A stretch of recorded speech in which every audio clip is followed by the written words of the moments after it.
Dan pemirsa, untuk mengetahui perkembangan penggeledahan dan status Atut, kita tergabung dengan Ella Arifin di Gedung KPK Jakarta. Ya Ella, apakah sudah ada kepastian status Atut pasca penggeledahan? Belum ada kepastian, Astri. Sejauh ini kami di sini masih menunggu kepastian pengumuman dari KPK yang rencananya nanti akan disampaikan oleh Ketua KPK Abraham Samad sore ini. Kami masih menunggu apakah Atut terkait kasus apakah Gubernur Banten Ratu Atut Khosia ditetapkan sebagai tersangka. Kuat dugaan Atut ditetapkan sebagai tersangka dalam kasus dugaan suap mantan Ketua Mahkamah Konstitusi Akil Mokhtar dalam penanganan sengketa Pilkada Lebak di Mahkamah Konstitusi. Namun selain itu memang banyak sekali kasus yang terkait dengan Provinsi Banten, diantaranya yaitu kasus dugaan korupsi pengadaan alat kesehatan di Provinsi Banten. Jika Atut ditetapkan sebagai tersangka dalam kasus dugaan suap di Mahkamah Konstitusi, ini artinya Ratu Atut Khosia akan menyusul adiknya Tubagus Hairi Wardana yang telah ditetapkan sebagai tersangka sebelumnya. Dan bagaimana nantinya ini akan diumumkan, berikut adalah petikan pernyataan Wakil Ketua KPK Bambang Wijoyanto.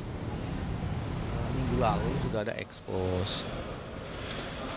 Dalam ekspos itu sudah diputuskan ada beberapa hal yang mesti dilakukan. Pertama, menyiapkan administrasi penyidikannya. Terus kedua, menyiapkan upaya-upaya paksa yang diperlukan. Terus ketiga, mengumumkannya kepada publik yang akan diumumkan pada Pak Ketua oleh Pak Ketua. Astri, keberadaan Atut sendiri apakah sekarang sudah diketahui? Tidak ada yang tahu pasti di mana keberadaan Gubernur Banten Ratu Atut Khosia. Atut tidak berada di rumahnya saat penggeledahan dilakukan oleh penyidik KPK terkait kasus dugaan suap Pilkada Lebak di Mahkamah Konstitusi. Atut juga tidak tampak di rumahnya di kawasan Kebonjeruk. Sementara itu pengacara Atut sendiri menyatakan Atut akan mematuhi proses hukum yang berlaku dan akan siap diperiksa oleh penyidik KPK kapanpun penyidikan atau panggilan itu akan dilayangkan terhadap dirinya. Dan perjalanan Atut menjadi tersangka sendiri telah mengalami proses yang cukup panjang, dan berikut liputannya. Tak lama setelah Tubagus Hairi Wardana atau Wawan sang adik ditangkap, Gubernur Banten Ratu Atut Khosia langsung dicekal untuk tidak berpergian ke luar negeri oleh KPK. Pencekalan dilakukan selama 6 bulan mulai 3 Oktober lalu.